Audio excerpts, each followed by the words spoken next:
नमस्कार दोस्तों। अरविंद केजरीवाल का बुरा समय शुरू हो गया है और ये बुरा समय किसी भारतीय जनता पार्टी या कांग्रेस पार्टी की वजह से शुरू नहीं हुआ है। उन्हीं की राज्यसभा सांसद स्वाति मालीवाल ने आज कीचड़ पोत दिया है अरविंद केजरीवाल के मुंह पर। और ये ऐसा कीचड़ है जो आसानी से निकलेगा नहीं। आज स्वाति मालीवाल ने दिल्ली की सड़कों से कूड़ा इकट्ठा करके टेम्पो में भरकर अरविंद केजरीवाल के घर के सामने डालना शुरू कर दिया, जिसके बाद स्वाति मालीवाल को गिरफ्तार कर लिया गया और उन्हें डिटेन कर दिया गया और डिटेन करने के 2 घंटे बाद उन्हें छोड़ा गया। अरविंद केजरीवाल जो स्वाति मालीवाल को पहले पिटवाता है और फिर हल्के में लेता है, आज स्वाति मालीवाल ने यह बता दिया कि केजरीवाल का मुंह कितना काला है। और मुंह इतना काला किया है, इतना कीचड़ पोता है कि शायद उसे साफ करना केजरीवाल की बस की अब बात नहीं है। आप आम आदमी पार्टी का थोड़ा सा फ्रेमवर्क देखिए।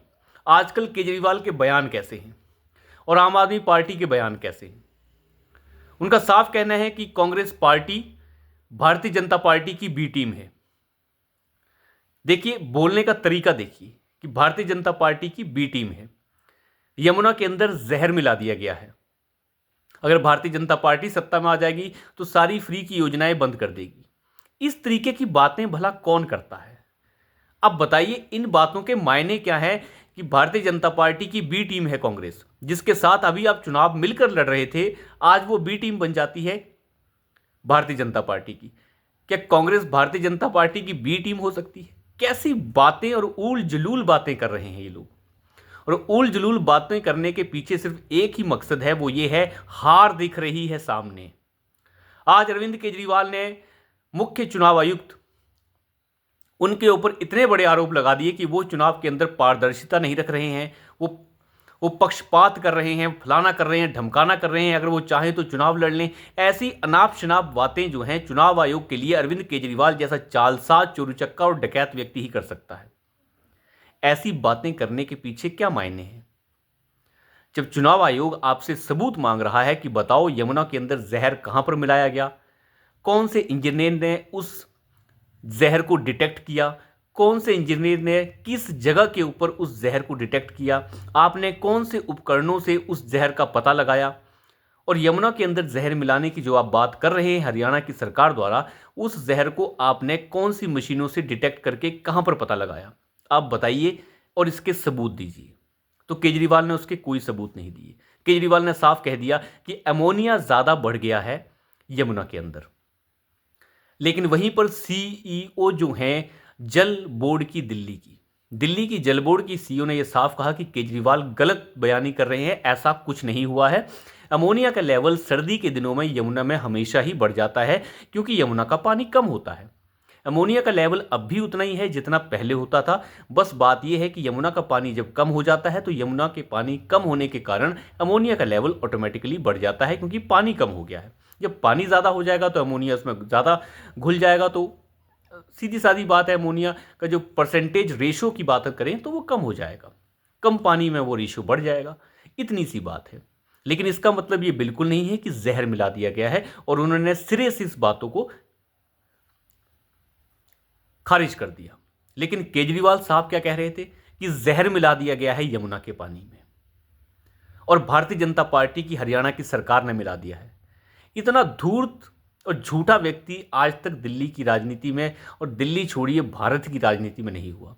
इसने लालू यादव को पीछे छोड़ दिया है, इसने जयललिता को पीछे छोड़ दिया है, जितने भी जेल में तिहाड़ी हुए उन सबको इसने पीछे छोड़ दिया है।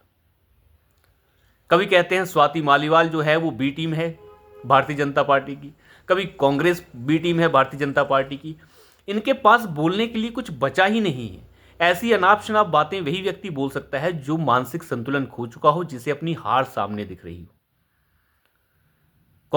कांग्रेस को बीजेपी की बी टीम बताना, स्वाति मालीवाल को बीजेपी की बी टीम बताना, फिर असदुद्दीन ओवैसी जो पूछ रहा है कि हर चीज फ्री में दे दोगे तो पैसा तुम्हारे अब्बा के अकाउंट से आएगा क्या, उसे भी कह देते हैं कि भारतीय जनता पार्टी की बी टीम है। सब बी टीम है, तुम केवल ए टीम हो। यह व्यक्ति पिछले 10 साल से काबिज है दिल्ली की सत्ता के ऊपर, लेकिन इसने क्या किया है इसके पास बोलने के लिए कुछ नहीं है। केवल एक ही चीज़, मैंने बिजली फ्री दे दी, मैंने पानी फ्री दे दिया, मैंने शिक्षा फ्री कर दी, मैंने स्वास्थ्य सेवाएं फ्री कर दी। पता नहीं कैसी सेवाएं, कौन सी सेवाएं फ्री की है, हमारे समझ के तो बाहर है। हम तो इस बात को समझ ही नहीं सकते कि कैसे सब कुछ फ्री हो गया। कुछ भी फ्री नहीं हुआ है, केवल बेवकूफ़ बनाने का काम चल रहा है और झूठ को बार बार बोलकर उसे सच दिखाने की कोशिश हो रही है। यही है केजरीवाल का मॉडल। इतनी बार झूठ को इतनी बार बोलो कि वो सच लगने लगे। बस इसी वजह से अरविंद केजरीवाल दिल्ली में सत्ता की रोटियां सेक रहे हैं। स्वाति मालीवाल जो इनकी राज्यसभा सांसद है और अरविंद केजरीवाल की 20 साल से सहयोगी हैं, उसे इसने धक्के मारकर घर के बाहर निकाला और साथ ही साथ उसके लात घूंसों के साथ पिटाई की गई। और अरविंद केजरीवाल कहते हैं वो महिला सशक्तिकरण करेंगे। आज वो राज्यसभा सांसद जब अरविंद केजरीवाल के काले चिट्ठे खोल रही है तो अरविंद केजरीवाल को तकलीफ हो रही है। उसके ऊपर ये कुछ नहीं बोल रहा है, लेकिन बुरे दिन शुरू हो गए हैं इस व्यक्ति के। यमुना में जहर मिला दिया भारतीय जनता पार्टी। अब अंदाज़ा लगाइए, बातों का अंदाज़ा लगाइए कि इस तरीके से कोई राजनीतिक दल बोल सकता है। ये कहता है कि मैंने जो अपना आवास जो शीश महल बनाया वो तो सीएम हाउस है, अपने लिए थोड़े ना बनाया, दूसरा सीएम आएगा कोई तो वो रह लेगा। इस जालसाज धूर्त डकैत से कोई पूछे कि जब शीला दीक्षित के 12 एसी के ऊपर तुम रोज गलियाते थे शीला दीक्षित को और कहते थे शीला मौज कर रही है, शीला दीक्षित पूरा दिन मौज करती है 12-12 एसी के अंदर, तो वो भी तो सीएम हाउस था। उसके लिए तो तुमने बहुत गलियाया शीला दीक्षित को, और जब आज तुम्हारी बारी आई तो तुम यहां वहां बगले झांक रहे हो। ऐसे धूर्त से दिल्ली की जनता को बचना चाहिए। और मुझे लगता है इस बार दिल्ली की जनता परिवर्तन के लिए तैयार है। इस वक्त आम आदमी पार्टी के जितने प्रत्याशी विधानसभा चुनाव में खड़े हैं उसमें से लगभग 50% प्रत्याशी जो हैं भाजपा और कांग्रेसी हैं। आप अंदाज़ा लगा सकते हैं कि किस तरीके की पार्टी है ये। जो भाजपा छोड़कर गए, जो कांग्रेस छोड़कर गए, आज आम आदमी पार्टी के प्रत्याशी बन चुके हैं, लगभग 50% हैं। तो आप यहीं से अंदाज़ा लगा लीजिए कि किस तरीके की बदलाव वाली पार्टी है ये भी उन्हीं भाजपा और कांग्रेसियों जैसी बन चुकी है। अब आपको चुनना है कि इन तीनों में से बेहतर कौन है, भाजपा वाले, कांग्रेस वाले या ये डकैत। तो अभी के लिए इतना ही। धन्यवाद।